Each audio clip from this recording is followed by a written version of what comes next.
சிறிய விளம்பர இடைவேளை தொடர்ந்து நிகழ்ச்சியில் இணைந்து கொண்டிருக்கிறோம். தொடர்ச்சியாக நிகழ்ச்சியில் இன்றைய பத்திரிகைகளின் பார்வையில் எங்கள் கைவசம் 4 பத்திரிகைகள் இருக்கிறது. முதலில் ஈழநாட்டு பத்திரிகையின் செய்திகளோடு இணைந்திருக்கலாம். ஈழநாட்டு பத்திரிகையின் இன்றைய பிரதான செய்தியாக ஜனாதிபதி மன்னிப்பு போர்வையில் 68 சிறை கைதிகள் சட்டவிரோதமாக விடுதலையாகினர். ஜனாதிபதியின் பொது மன்னிப்பு என்ற போர்வையில் 68 கைதிகள் சட்டவிரோதமாக விடுதலை செய்யப்பட்டுள்ளனர் என விசாரணைகளில் தெரிய வந்துள்ளதாக மேலதிக சொலிசிஸ்டர் ஜெனரல் நேற்று கொழும்பு நீதவான் நீதிமன்றில் தெரிவித்தார். கைதிகள் சட்டவிரோதமாக விடுதலை செய்யப்பட்டமை தொடர்பில் கைது செய்யப்பட்ட சிறைச்சாலைகள் ஆணையாளர் நாயகம் துஷார நிஷாந்த உபுல்தனிய நேற்றைய தினம் நீதிமன்றில் முற்படுத்தப்பட்டார். ஜனாதிபதியின் பொது மன்னிப்பு பெற்றமையை குறிக்கும் போலி ஆவணங்களை சமர்ப்பித்தார் என உபுல்தெனிய மீது குற்றம் சாட்டப்பட்டுள்ளது. இதன்போது மேலதிக சொலிசிஸ்டர் ஜெனரல் திலீப் பீரிஸ் சமர்ப்பணங்களை முன்வைத்தார். இதன்போது மேற்கண்டவாறு மேலும் 2024ஆம் ஆண்டு நத்தார் பண்டிகையின் போது 57 கைதிகளும் கடந்த பிப்ரவரி 4 சுதந்திர தினத்தன்று 11 கைதிகளும் தேவையான நிபந்தனைகளை பூர்த்தி செய்யாத போதிலும் சட்டவிரோதமாக விடுதலை செய்யப்பட்டனர். மேலும் கடந்த வெசாக் பண்டிகையின் போது 29 சிறைகளில் இருந்து 388 கைதிகள் விடுதலை செய்யப்பட்டனர். இவர்களில் குறைந்தது 2 சட்டவிரோதமாக விடுதலை செய்யப்பட்டனர். சிறைச்சாலைகள் சட்ட அமுலாக்க அமைப்புகளின் பெரும் தோல்வியே இந்த கண்டுபிடிப்புகள் பிரதிபலிக்கின்றன. சட்டவிரோத நடைமுறைகள், அதிகார துஷ்பிரயோகங்கள் வேரூன்ற தொடங்கியுள்ளன என்று இதன்போது எச்சரித்த மேலதிக சொலிசிஸ்டர் ஜெனரல், இவ்வாறான சட்டவிரோத வலையமைப்புகளை அகற்றுவதில் சட்டமா அதிபர் திணைக்களம் விசாரணை அதிகாரிகளை ஆதரிக்க வேண்டும் என்று நீதித்துறையிடம் கோரினார். தவிர நாடு முழுவதும் உள்ள மூத்த சிறை அதிகாரிகள், நிர்வாகிகளின் சொத்துக்கள், நிதி அறிவிப்புகள் குறித்து தனித்தனியாக விரிவான விசாரணை நடாத்தப்பட வேண்டும் என்றும் அவர் வலியுறுத்தினார். ஜனாதிபதியின் பொது மன்னிப்புக்கு மாறாக நிபந்தனைகளை பூர்த்தி செய்யாத கைதி ஒருவர் கடந்த வெசாக் தின பண்டிகையின் போது விடுதலை செய்யப்பட்டார். இந்த விடயம் பேசுபொருளானதை அடுத்து கடந்த 6ஆம் திகதி ஜனாதிபதியின் மூத்த மேலதிக செயலாளர் எழுத்துப்பூர்வமாக அளித்த முறைப்பாட்டை தொடர்ந்து சிஐடி விசாரணையை தொடங்கியது. மறுநாள் அனுராதபுரம் சிறைச்சாலையில் தடுத்து வைக்கப்பட்டிருந்த அத்துல திலகரட்ன என்ற கைதி சட்டவிரோதமாக விடுதலை செய்யப்பட்டமை கண்டறியப்பட்டது. இந்த சிறைச்சாலையிலேயே மற்றொரு கைதியும் இவ்வாறு முறையற்ற விதத்தில் விடுதலை செய்யப்பட்டமை கண்டறியப்பட்டது. இதைத் தொடர்ந்து சிறைச்சாலைகள் ஆணையாளர் நாயகம் உபுல்தெனிய கைது செய்யப்பட்டமை குறிப்பிடத்தக்கது என்றவாறு இந்த பிரதான செய்தி காணப்படுகிறது. அதனைத் தொடர்ந்து ஏனைய முற்பக்க செய்திகளுக்குள் கைதிகள் சட்டவிரோதமாக விடுதலை செய்யப்பட்டனர், ஜனாதிபதி அனுரகுமார தெரிவிப்பு. சிறைச்சாலை தலைமையகம் சட்டவிரோதமான முறையில் கைதிகளை விடுதலை செய்துள்ளது. சிறந்த மாற்றத்திற்கு அனைவரும் தயாராக வேண்டும் என்று ஜனாதிபதி அனுரகுமார திசாநாயக்க தெரிவித்துள்ளார். அனுராதபுரம் மிகுந்தலை விகாரையில் நேற்றைய தினம் நடாத்திய தேசிய பொசன் நிகழ்வில் கலந்து கொண்டு உரையாற்றிய போதே அவர் மேற்கண்டவாறு கூறினார் என்ற செய்தியுடன் தையிட்டி விகாரைக்கு எதிராக நேற்று மக்கள் போராட்டம் என்ற ஒரு புகைப்படம் தாங்கிய செய்தியும் இங்கு காணக்கூடியதாக இருக்கிறது. சட்டவிரோதமாக அமைக்கப்பட்டதாக கூறப்படும் திஸ்ஸ விகாரையை அகற்ற வலியுறுத்தி நேற்றைய தினமும் போராட்டம் முன்னெடுக்கப்பட்டது. இதனிடையே நேற்றைய தினம் இந்த விகாரையில் வழிபாட்டிற்காக தென்னிலங்கையிலிருந்து குறிப்பிட்டளவான சிங்கள மக்கள் பலத்த பாதுகாப்புடன் அழைத்து வரப்பட்டிருந்தனர். நேற்று முன்தினம் முதல் நடந்து வரும் போராட்டம் காரணமாக விகாரை சூழலில் நேற்றைய தினமும் பெரும் தொகையிலான போலீசார் குவிக்கப்பட்டிருந்தனர். அத்துடன் தண்ணீர் வீசி அடிக்கும் வாகனமும் கைது செய்து அழைத்துச் செல்வதற்கான வாகனமும் நேற்றைய தினம் அங்கு நிறுத்தப்பட்டிருந்தது என்பது குறிப்பிடத்தக்கது என்றவாறு இந்த செய்தி காணப்படுகிறது. அதனைத் தொடர்ந்து ஏனைய செய்திகளாக பொது மன்னிப்பு பட்டியலை பகிரங்கப்படுத்த வேண்டும் எதிர்க்கட்சி தலைவர் வலியுறுத்து என்ற செய்தியும், பொது இடங்களில் யாசகம் கட்டுப்படுத்த நடவடிக்கை வடக்கு மாகாண ஆளுநர் அறிவிப்பு. பொது இடங்களில் யாசகம் பெறுபவர்களின் எண்ணிக்கையை கட்டுப்படுத்த தீவிர நடவடிக்கை எடுக்கப்படும் என்று வடக்கு மாகாண ஆளுநர் வேதநாயகன் தெரிவித்துள்ளார். சிறுவர்களின் நலன்சார் செயற்பாடுகளில் பங்கேற்கும் உத்தியோகத்தர்களுக்கான கலந்துரையாடல் வடக்கு மாகாண சுகாதார திணைக்கள கேட்போர் கூடத்தில் நடைபெற்றது. இதில் வளவுரையாற்றிய ஓய்வு பெற்ற நீதிபதி ஸ்ரீநிதி நந்தசேகரன் வடக்கு மாகாணத்தில் யாசகம் பெறுபவர்களால் ஏற்படும் பிரச்சனைகளையும் யாசகம் சார்ந்த சட்டங்களையும் மத்திய மாகாண ரீதியில் அல்லாது சகலரும் ஒன்றிணைந்து சட்ட ஏற்பாட்டின் அடிப்படையில் மேற்கொள்ள வேண்டும் என்று அவர் கூறியிருந்தார். இதற்கு பதிலளிக்கும் வகையில் கருத்துரைத்த வடக்கு ஆளுநர் பொது இடங்களில் யாசகம் பெறுபவர்களை கட்டுப்படுத்த கடந்த காலங்களில் போன்று தீவிரமான நடவடிக்கை எடுக்கப்படும், அதற்குரிய ஒழுங்குகள் மேற்கொள்ளப்படும் என்று அவர் தெரிவித்தார் என்று இந்த செய்தி காணப்படுகிறது. இந்த வார இறுதிக்குள் மின் கட்டணம் திருத்தம் பொது பயன்பாடு ஆணைக்குழு. மின்சார கட்டணம் திருத்தம் இந்த வார இறுதிக்குள் அறிவிக்கப்படும் என்று பொது பயன்பாடுகள் ஆணைக்குழு தெரிவித்துள்ளது. இது குறித்து அந்த ஆணைக்குழுவின் தொடர்பாடல் பிரிவு பணிப்பாளர் ஜெயநாத் ஹேரத் மேலும் கூறுகையில், மின்சார சபை முன்வைத்த முன்மொழிவு தொடர்பாக பொதுமக்களின் கருத்துக்களை பெற்ற பின்னர் மீளாய்வு நடவடிக்கைகள் தற்போது இறுதிக்கட்டத்தில் உள்ளன. 2025ஆம் ஆண்டின் இரண்டாம் பாதிக்காக இலங்கை மின்சார சபை முன்வைத்த மின்சார கட்டண திருத்த முன்மொழிவு, அதாவது 18.3% உயர்வு முன்மொழிவு தொடர்பாக பொதுமக்கள் ஆலோசனை செயல்முறை நடைபெற்றது. இதன்போது பொதுமக்களால் வழங்கப்பட்ட எழுத்து, வாய்மொழி கருத்துக்கள், முன்மொழிவுகள் ஆய்வு செய்யப்பட்டு இறுதிக்கட்டத்தில் உள்ளது. அத்துடன் முன்மொழிவு கட்டண முறைமையுடனான இணக்கத்தன்மை குறித்து மீளாய்வு நடவடிக்கைகளும் இறுதிக்கட்டத்தில் உள்ளன. எனவே பெரும்பாலும் இந்த வாரத்திற்குள் அடுத்த பாதி ஆண்டுக்கு செயல்படுத்தப்பட உள்ள மின்சார கட்டணங்கள் எவை, அவை எப்போது செயல்படுத்தப்படும் என்பது குறித்து இறுதி முடிவை அறிவிக்க முடியும் என்ற நம்பிக்கை உள்ளது. இந்த வாரத்திற்குள் பெரும்பாலும் இறுதி முடிவை அறிவிக்க முடியும் என்றார். இதே சமயம் மின்சார சபையை மறுசீரமைப்பதற்காக கொண்டுவரப்பட்ட முன்மொழிவின் மூலம் அரசாங்கம் மின்சார சபையை தனியார் மயமாக்க நடவடிக்கை எடுத்து வருவதாக ஒருங்கிணைந்த மின்சார ஊழியர் சங்கம் குற்றம் சாட்டியுள்ளது. அந்த சங்கத்தின் செயலாளர் LPH குமாலமுல்ல கொழும்பில் நடாத்திய ஊடக சந்திப்பிலேயே இதனை தெரிவித்தார். மேலும் மின்சார சபையை 6 தனியார் நிறுவனங்களுக்கு விற்பனை செய்யும் நடவடிக்கையும் முன்னெடுக்கப்படுகிறது என்று அவர் மேலும் தெரிவித்தார் என்று இந்த செய்தி காணப்படுகிறது. அதனைத் தொடர்ந்து ஏனைய செய்திகளுக்குள் IMF உயரதிகாரி இலங்கைக்கு வருகிறார். சர்வதேச நாணய நிதியத்தின் முதன்மை பிரதி முகாமைத்துவ பணிப்பாளர் ஹீதா கோபிநாத் எதிர்வரும் ஞாயிற்றுக்கிழமை இலங்கைக்கு வருகை தர உள்ளார் என்று அவருடைய புகைப்படம் தாங்கிய செய்தியும், புதிய தொழிலாளர் சட்டத்தை அறிமுகப்படுத்த அரசு திட்டம் என்ற செய்தியும் இங்கு காணக்கூடியதாக இருக்கிறது. ஊழியர்கள், முதலாளிகள் என இருசாராரின் தேவைகளையும் சமநிலைப்படுத்தும் புதிய தொழிலாளர் சட்டத்தை அறிமுகப்படுத்துவது குறித்து அரசாங்கம் ஆராய்ந்து வருகிறது என்று தொழில் பிரதி அமைச்சர் மஹிந்த ஜெயசிங்க தெரிவித்துள்ளார் என்றவாறு இந்த செய்தி காணப்படுகிறது. அதனைத் தொடர்ந்து ஏனைய உட்பக்க செய்திகளுக்குள் 400 தொன் தரமற்ற முறுக்கு கம்பிகள் கைப்பற்றப்பட்டன என்ற ஒரு புகைப்படம் தாங்கிய செய்தி. 400 தொன்னிற்கும் அதிகமான தரமற்ற முறுக்கு கம்பிகளை நுகர்வோர் விவகார அதிகார சபை கைப்பற்றியுள்ளது. அகதுடுவு பகுதியில் உள்ள ஒரு நிறுவனத்தால் உற்பத்தி செய்யப்படும் அந்த முறுக்கு கம்பிகள் இரவு நேரத்தில் நீர்கொழும்பு பகுதியில் உள்ள களஞ்சிய சாலை ஒன்றிற்கு கொண்டு செல்லப்படுவதை அதிகாரிகள் கண்டறிந்தனர். இதனையடுத்து அந்த களஞ்சிய சாலை கடந்த 6ஆம் தேதி முற்றுகையிடப்பட்டது. இதன்போது அந்த இடத்தில் சுமார் 400 தொன் முறுக்கு கம்பிகள் கைப்பற்றப்பட்டன. இந்த பொருட்களின் சந்தை மதிப்பு 10 கோடி ரூபாய்க்கும் அதிகம் என்று கூறப்படுகிறது. இதன்படி இந்த முற்றுகை தொடர்பாக நீர்கொழும்பு நீதவான் நீதிமன்றில் பிறப்பித்த அறிக்கை மூலம் சமர்ப்பணங்கள் முன்வைக்கப்பட்டுள்ளன. அடுத்த கட்ட விசாரணைக்கு பின்னர் வழக்கு தொடரும் என நுகர்வோர் விவகார அதிகார சபை தெரிவித்துள்ளது என்றவாறு இந்த செய்தி காணப்படுகிறது. அதனைத் தொடர்ந்து வவுனியாவில் 22 இடங்களில் நேற்று தானம் வழங்கப்பட்டது என்ற ஒரு புகைப்படம் தாங்கிய செய்தியும், ஏனைய கட்டமிடப்பட்ட செய்தியாக தையிட்டி விகாரையில் வழிபட வந்த நபர் கஞ்சாவுடன் கைது. தையிட்டி விகாரைக்கு வழிபட வந்த தென்னிலங்கையைச் சேர்ந்த நபர் ஒருவர் கஞ்சா போதைப் பொருட்களுடன் கைது செய்யப்பட்டுள்ளார். விகாரைக்கு வழிபட வந்த நபர் அங்கு சந்தேகத்திற்கிடமான முறையில் நடமாடியமை அவதானித்த போலீசார் அவரை விசாரணை செய்துள்ளனர். இதன்போது அவரிடம் கஞ்சா போதைப் பொருள் கைப்பற்றப்பட்டது. கைதான சந்தேக நபரை நீதிமன்றில் முற்படுத்த நடவடிக்கைகள் மேற்கொள்ளப்படுகின்றன என்று பலாலி போலீசார் தெரிவித்தனர் என்றவாறு இந்த செய்தி காணப்படுகிறது. அதனைத் தொடர்ந்து கட்டமிடப்பட்ட செய்தியாக தாயுடன் தொடர்பில் இருந்தவரை அடித்துக் கொன்ற பிள்ளைகள் என்றொரு செய்தி. தாயாருடன் தொடர்பில் இருந்தவர் என்று கூறப்படும் நபர் ஒருவரை பிள்ளைகள் தாக்கியதால் உயிரிழந்துள்ளார். இந்த சம்பவம் நேற்று செவ்வாய்க்கிழமை கேகாலை தெரணியகல பகுதியில் இடம்பெற்றுள்ளது. இந்த சம்பவம் குறித்து மேலும் தெரிய வருபவை வருமாறு, இந்த தாக்குதலில் உயிரிழந்தவர் ஹகஹிட்டி ஹந்த சப்புமல் ஹவந்த பகுதியைச் சேர்ந்த 50 வயது நபர் ஆவார். உயிரிழந்த நபர் அதே பகுதியைச் சேர்ந்த பெண்ணொருவருடன் வசித்து வந்தார் என்றும், அந்த பெண் ஏற்கனவே திருமணமாகி பிள்ளைகள் உள்ளனர். இந்த நிலையில் அந்த பிள்ளைகளுக்கும் நபருக்கும் இடையே வாக்குவாதம் ஏற்பட்டுள்ளது. இதையடுத்து அவர் தாக்கப்பட்டு படுகாயமடைந்தார். மருத்துவமனையில் சேர்க்கப்பட்ட நிலையில் அவர் உயிரிழந்தார் என்று தெரிவிக்கப்பட்டது. மேலதிக விசாரணைகளை போலீசார் மேற்கொண்டு வருகின்றனர் என்று இந்த செய்தி காணப்படுகிறது.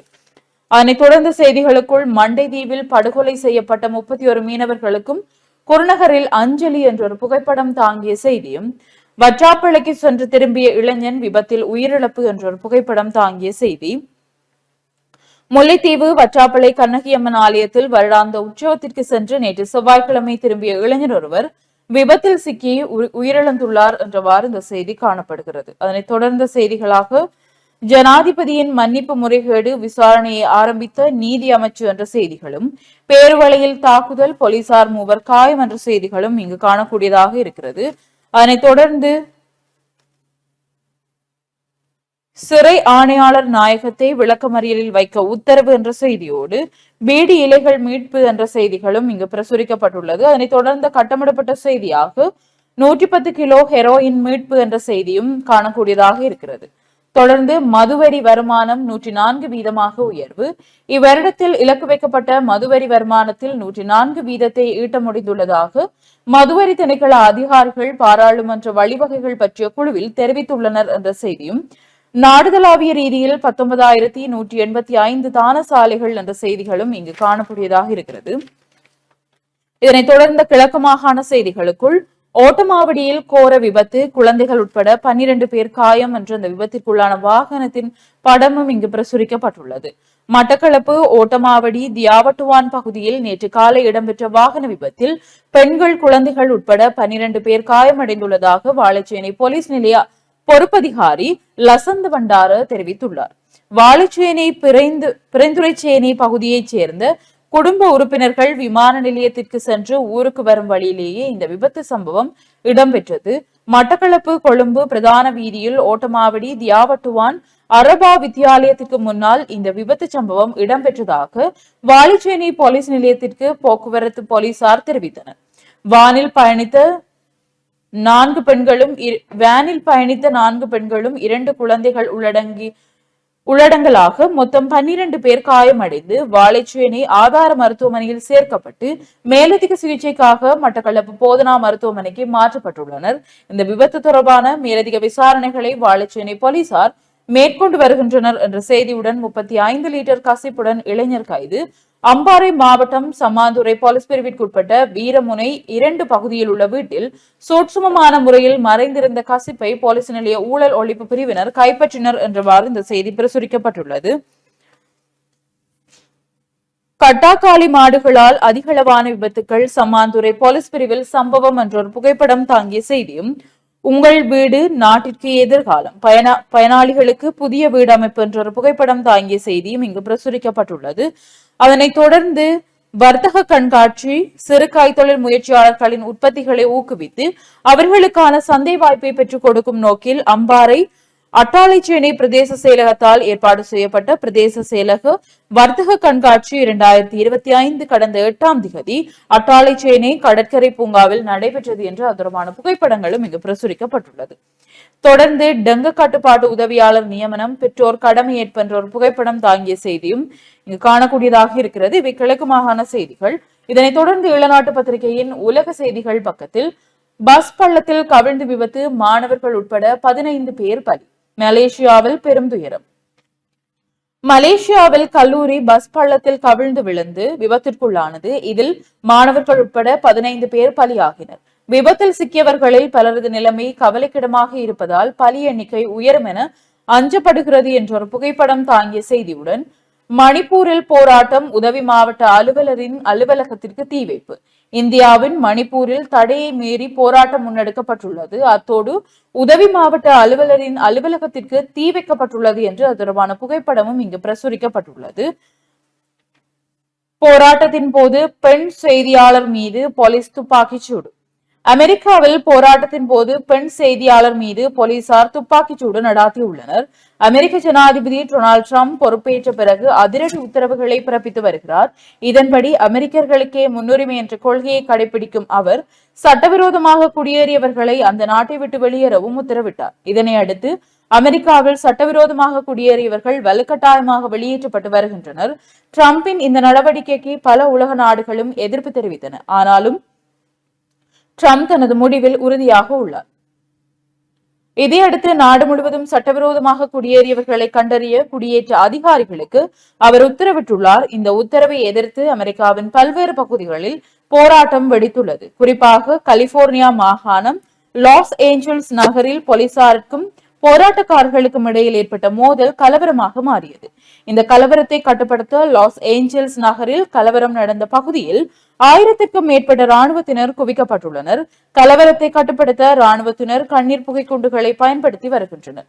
இந்த நிலையில் லாஸ் ஏஞ்சல்ஸ் நகரில் நடைபெறும் போராட்டம் குறித்து செய்தி சேகரிப்பதற்காக ஆஸ்திரேலியாவை சேர்ந்த பெண் செய்தியாளர் லாரன் டாசிமா சென்றிருந்தார். அங்கு கலவரம் நடைபெறும் பகுதிக்கு சென்று அங்குள்ள நிலவரம் குறித்து கேமரா முன்பு செய்தியாளர் லாரன் டாசிமா விளக்கிக் கொண்டிருந்தார். அப்போது போலீஸ் உத்தியோகத்தர் ஒருவர் துப்பாக்கியால் செய்தியாளரை குறிவைத்து சுட்டார். இந்த சம்பவம் வீடியோவில் பதிவாகியுள்ளது. இந்த சம்பவத்தில் செய்தியாளர் காலில் ரப்பர் குண்டு பாய்ந்து அவர் வலியால் அலறியபடி அங்கிருந்து விலகி சென்றார்.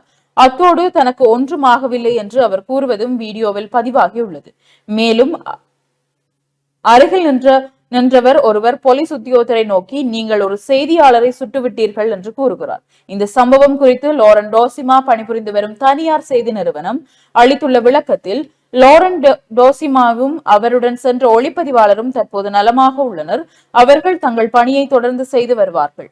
போராட்டங்களின் போது முன்களத்தில் நின்று பணியாற்றும் செய்தியாளர்கள் எதிர்கொள்ளக்கூடிய ஆபத்துக்களை இந்த சம்பவம் தெளிவாக நினைவூட்டுகிறது. முக்கிய தகவல்களை வழங்குவதில் செய்தியாளர்களின் பங்கு எவ்வளவு முக்கியமானது என்பதே இதை உணர்த்துகிறது என்றும் தெரிவித்துள்ளது என்று இந்த செய்தி காணப்படுகிறது. தொடர்ந்து விமானத்தில் ஏறும்போது தடுமாறினார் ட்ரம்ப் என்றொரு செய்தியும், கைவிடப்பட்ட கப்பலில் இருந்து 50 பேர் இத்தாலியில் கைது என்ற செய்தியும், உணவு வாங்க சென்றவர் மீது ஹாசாவில் மீண்டும் துப்பாக்கிச்சூடு, பாலஸ்தீனர்கள் 6 பேர் பலி என்றவாறு உலக செய்திகளை காணக்கூடியதாக இருக்கிறது.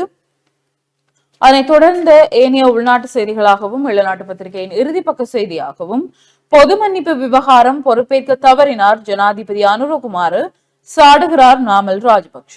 சிறை கைதி ஒருவரின் பொது மன்னிப்பு விவகாரம் குறித்து ஜனாதிபதி அனுரகுமார திசாநாயக்க பொறுப்பேற்க தவறியுள்ளார் என பொதுஜன பெரமுனவின் பாராளுமன்ற உறுப்பினர் நாமல் ராஜபக்ஷ குற்றம் சுமத்தியுள்ளார் என்ற செய்தியோடு, பாடசாலைகளில் நடைபெறும் பிரச்சனைகளை மூடி மறைக்கும் வகையில் செயல்படக்கூடாது வடக்கு மாகாண ஆளுநர் வேதநாயகன் வலியுறுத்து.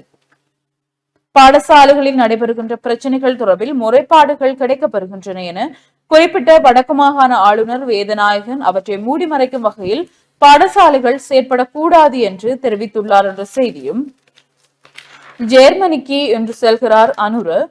ஜனாதிபதி அனுரகுமார திசாநாயக்க இன்று ஜெர்மனி நோக்கி பயணமாகிறார். ஜெர்மனியால் விடுக்கப்பட்ட அதிகாரப்பூர்வ அழைப்பை ஏற்று அங்கு செல்லும் ஜனாதிபதி அனுர, ஜெர்மன் ஜனாதிபதி, வர்த்தக அமைச்சர் உள்ளிட்ட தரப்பினருடன் கலந்துரையாடலில் ஈடுபட உள்ளார் என்ற செய்திகளும் இங்கு பிரசுரிக்கப்பட்டுள்ளது. அதனைத் தொடர்ந்த ஒரு கட்டமிடப்பட்ட செய்தியாக, மீனவர்களுக்கு எச்சரிக்கை, கடற்படையினர் மற்றும் மீனவர்களை மறு அறிவித்தல் வரை கடல் பகுதிகளுக்கு செல்ல வேண்டாம் என வளிமண்டலவியல் திணைக்களம் எச்சரிக்கை விடுத்துள்ளது. இந்த எச்சரிக்கை இன்று பிற்பகல் 2:30 மணி வரை அமுலில் இருக்கும் என வளிமண்டலவியல் திணைக்களம் தெரிவித்துள்ளது என்றவாறு இந்த செய்தி காணப்படுகிறது. இவைதான் இன்று ஏழநாட்டு பத்திரிகையில் பிரசுரிக்கப்பட்டிருக்கக்கூடிய செய்திகளாக இருக்கிறது. தொடர்ச்சியாக நிகழ்ச்சியில் வலம்புரி நாளிதழின் செய்திகளோடு இணைத்திருக்கலாம். வலம்புரி நாளிதழுடைய பிரதான தலைப்பு செய்தியாக, கடும் அச்சுறுத்தலுக்கு மத்தியில் தையிட்டியில் நேற்று போராட்டம், தமிழ் ஊடகவியலாளர்களுக்கு அனுமதி மறுப்பு. போலீசாரின் கடுமையான அச்சுறுத்தலுக்கு மத்தியில் யாழ் தையிட்டி திஸ்ஸராஜ மகாவிகாரையை அகற்ற கோரி நேற்று போராட்டம் முன்னெடுக்கப்பட்டிருந்தது என்ற புகைப்படம் தாங்கிய செய்தி தலைப்பு செய்தியாக இருக்கிறது. தொடர்ச்சியாக அந்த செய்தியை பார்க்கையில், யாழ் தையிட்டி பகுதியில் உள்ள திஸ்ஸ விகாரையானது சட்டவிரோதமான முறையில் அமைக்கப்பட்டுள்ளது என தெரிவித்து அப்பகுதியில் ஒவ்வொரு பௌர்ணமி தினத்தன்றும் போராட்டம் முன்னெடுக்கப்பட்டு வருகின்றது. அந்த வகையில் பொசன் போயா தினமான நேற்று அங்கு போராட்டம் முன்னெடுக்கப்பட்டுள்ளது. இந்த நிலையில் குறித்த இடத்திற்கு சிங்கள ஊடகவியலாளர்களுக்கு அனுமதி வழங்கப்பட்டுள்ளதுடன் தமிழ் ஊடகவியலாளர்களுக்கு அனுமதி மறுக்கப்பட்டிருந்தது. நேற்றைய போராட்டம் இடம்பெறும் பகுதிக்கு முன்னெச்சரிக்கை நடவடிக்கையாக கலகம் அடக்கும் போலீசார் அப்பகுதிக்கு வரவழைக்கப்பட்டிருந்தனர். இருப்பினும் போராட்டம் அமைதியான முறையில் இடம்பெற்றிருந்தது. இதேவேளை நேற்றைய தினம் தையிட்டி விகாரைக்கு வழிபாட்டுக்கு அதிகமான மக்கள் வருவார்கள் என எதிர்பார்க்கப்பட்ட நிலையில் வழமை போன்றே பக்தர்கள் வருகை தந்திருந்தமை குறிப்பிடத்தக்கது என்று அந்த செய்தி காணப்படுகிறது. பொறுப்பு குரலை நிறைவேற்ற ஜனாதிபதியிடம் வலியுறுத்துக ஜேர்மனியிடம் மனித உரிமைகள் கண்காணிப்பகம். பொறுப்புக்கூறல் மற்றும் மனித உரிமைகள் தொடர்பான தமது உறுதிமொழிகளை நிறைவேற்றுவதற்கு ஜனாதிபதி அனுரகுமார திசாநாயக்கவை ஜேர்மனி வலியுறுத்த வேண்டும் என மனித உரிமைகள் கண்காணிப்பகம் கோரியுள்ளது. ஜனாதிபதி அனுரகுமார திசாநாயக்க இன்று உத்தியோகபூர்வ விஜயமாக ஜெர்மனி செல்ல உள்ள நிலையில் ஜெர்மனிக்கான மனித உரிமைகள் கண்காணிப்பகத்தின் பணிப்பாளர் பிலிப் பிரிஸ் அறிக்கை ஒன்றினூடாக இந்த கோரிக்கையை விடுத்துள்ளார். 30 வருட யுத்தத்தின் போது கொலைகள், சித்திரவதை மற்றும் பாலியல் வன்முறை உள்ளிட்ட பரவலான துஷ்பிரயோகம் இடம்பெற்றுள்ளன. அத்துடன் யுத்தத்தின் இறுதி கட்டங்களில் அரச படைகள் பொதுமக்களை தாக்கியதுடன் சிலரை வலுக்கட்டாயமாக காணாமலாக்கியுள்ளன. போருக்கு பின்னர் ஐக்கிய நாடுகள் மனித உரிமைகள் பேரவை பொறுப்பு குரலின் அவசியத்தை எடுத்துக்காட்டும் பல தீர்மானங்களை நிறைவேற்றியுள்ளதுடன் சாட்சிய சேகரிப்பு செயல்முறையையும் நிறுவியுள்ளது. எனினும் அனுரகுமார திசாநாயக்கவின் அரசாங்கமும் இதுவரையான செயற்பாடுகளை பொறுத்தவரையில் அதன் முன்னைய அரசாங்கத்திடமிருந்து வேறுபட்டதாக தெரியவில்லை. இதன்படி போர்க்குற்றங்களில் தொடர்புடைய முன்னாள் சிரேஷ்ட அதிகாரிகளை பாதுகாத்து பேரவையின் கோரிக்கைகளை நிராகரித்துள்ளது. எனவே பொறுப்பு கூறலை நிராகரித்து கடமைகளை நிறைவேற்ற தவறிய ஜனாதிபதி அனுர தலைமையிலான அரசாங்கத்திடம் அதனை நிறைவேற்றுமாறு வலியுறுத்த வேண்டும் என மனித உரிமைகள் கண்காணிப்பகம் கோரிக்கை முன்வைத்திருக்கிறது என்று அந்த செய்தியும் காணப்படுகிறது. அதே போல ஜெர்மனிக்கு பயணமாகிறார் ஜனாதிபதி அனுர என்ற ஒரு செய்தி. தையிட்டி திசவிகாரையில் கஞ்சாவுடன் வந்தவர் கைது. கஞ்சாவுடன் நேற்று முன்தினம் திங்கட்கிழமை தையிட்டி விகாரைக்கு வந்தவர் கைது செய்யப்பட்டிருக்கிறார். வழிபட வந்த நபர் அங்கு சந்தேகத்துக்கிடமான முறையில் நடமாடியதை அடுத்து போலீசார் அவரை விசாரணைக்கு உட்படுத்திய நிலையில் அவரிடமிருந்து கஞ்சா மீட்கப்பட்டுள்ளது. குறித்த நபரை நீதிமன்றத்தில் முற்படுத்த பலாலி போலீசார் நடவடிக்கை எடுத்துள்ளனர் என்ற செய்தியும். ஜனாதிபதியின் மன்னிப்பு என்ற போர்வையில் 68 சிறை கைதிகள் சட்டவிரோதமாக விடுவிப்பு. ஜனாதிபதியின் பொது மன்னிப்பு என்ற போர்வையில் 68 சிறை கைதிகள் சட்டவிரோதமாக விடுவிக்கப்பட்டிருக்கிறார்கள் என விசாரணைகளில் தெரிய வந்துள்ளதாக கொழும்பு நீதிமன்றில் தெரிவிக்கப்பட்டிருக்கிறது. ஜனாதிபதி மன்னிப்பு என்ற போர்வையில் கைதிகள் சட்டவிரோதமாக விடுவிக்கப்பட்ட இன்னும் பல சம்பவங்கள் மேலதிக விசாரணைகளில் தெரிய வந்துள்ளதாக மேலதிக சொலிசிட்டர் ஜெனரல் திலீப் பீரிஸ் நேற்று கொழும்பு நீதவான் நீதிமன்றத்தில் தெரிவித்தார். ஏஎஸ்ஜி பீரிஸின் கூற்றுப்படி 2024 கிறிஸ்துமஸின் போது 57 கைதிகளும் 2025 சுதந்திர தினத்தின் போது 11 கைதிகளும் தேவையான நிபந்தனைகளை பூர்த்தி செய்யாத போதிலும் சட்டவிரோதமாக விடுவிக்கப்பட்டனர். பணி நீக்கம் செய்யப்பட்ட சிறைச்சாலை ஆணையாளர் நாயகம் துஷார சாந்த உபுல்தனிய கொழும்பு மேலதிக நீதவான் மஞ்சுள ரத்நாயக்க முன்னிலையில் நேற்று ஆயர்படுத்தப்பட்ட போதும் ஏஎஸ்ஜி பீரிஸ் இந்த சமர்ப்பணங்களை வழங்கினார். சில கைதிகள் ஜனாதிபதி மன்னிப்பு பெற்றதை குறிக்கும் போலி ஆவணங்களை சமர்ப்பித்ததாக உபுல்தனிய மீது குற்றம் சாட்டப்பட்டது. வெசாக் போயா பண்டிகையின் போது நாடு முழுவதும் உள்ள 29 சிறைச்சாலைகளில் இருந்தும் 338 கைதிகள் விடுவிக்கப்பட்டதாகவும் அவர்களில் குறைந்தது 2 பேர் சட்டவிரோதமாக விடுவிக்கப்பட்டதாகவும் மேலும் தெரிவிக்கப்பட்டது. சிறைச்சாலை மற்றும் சட்ட அமுலாக்க அமைப்புகளுக்குள் உள்ள ஆழமான தோல்வியை இந்த கண்டுபிடிப்புகள் பிரதிபலிக்கின்றன என்று ஏஎஸ்ஜி பீரிஸ் நீதிமன்றத்தில் மேலும் கூறினார். சட்டவிரோத நடைமுறைகள் மற்றும் அதிகார துஷ்பிரயோகம் வேரூன்று தொடங்கியுள்ளன எனவும் அவர் எச்சரித்தார். சட்டத்தின் ஆட்சியை குறைத்து மதிப்பிடுவதற்கு உட்படுத்தும் முரட்டு வலையமைப்புகள் என்று அவர் விவரித்தவற்றை அகற்றுவதில் சட்டமா அதிபர் திணைக்களம் மற்றும் விசாரணை அதிகாரிகளை ஆதரிக்குமாறு நீதித்துறையை அவர் வலியுறுத்தினார் என்று அந்த செய்தியும் காணப்படுகிறது.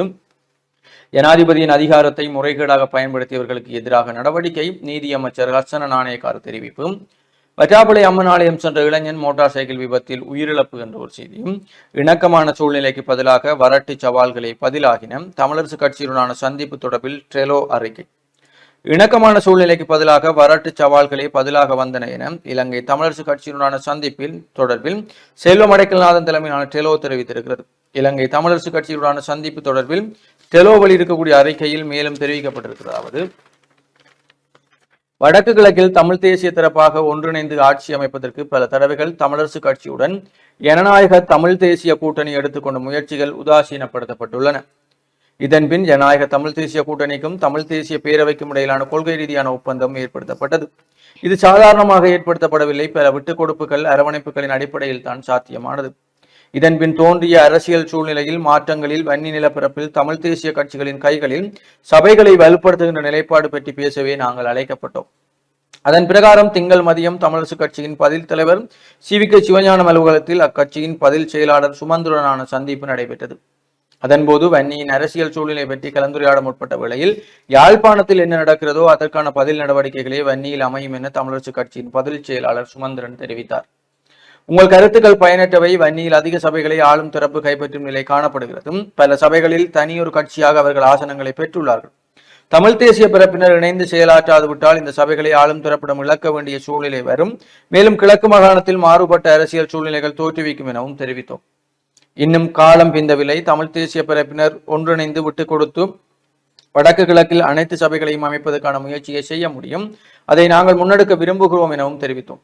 ஆனால் இணக்கமான சூழ்நிலைக்கு பதிலாக வரட்டு சவால்களே பதிலாகின. தனிமனித வீரவசனங்களால் நமது இனத்தினை நேர்த்தியான பாதையில் வழிநடத்த முடியாது. மக்கள் வழங்கிய ஆணையினை ஏற்று தமிழ் தேசிய பிறப்பினர் ஒன்று கூடி ஆட்சி கைப்பற்றுவதே மக்கள் எதிர்பார்ப்பு. அதை செய்வதற்கு விட்டுக் கொடுப்பு, அரவணைப்பு என்பன மிக அவசியம். தலைமைகளின் வரட்டு கௌரவம் இதற்கு தடையாக இருக்கக்கூடாது.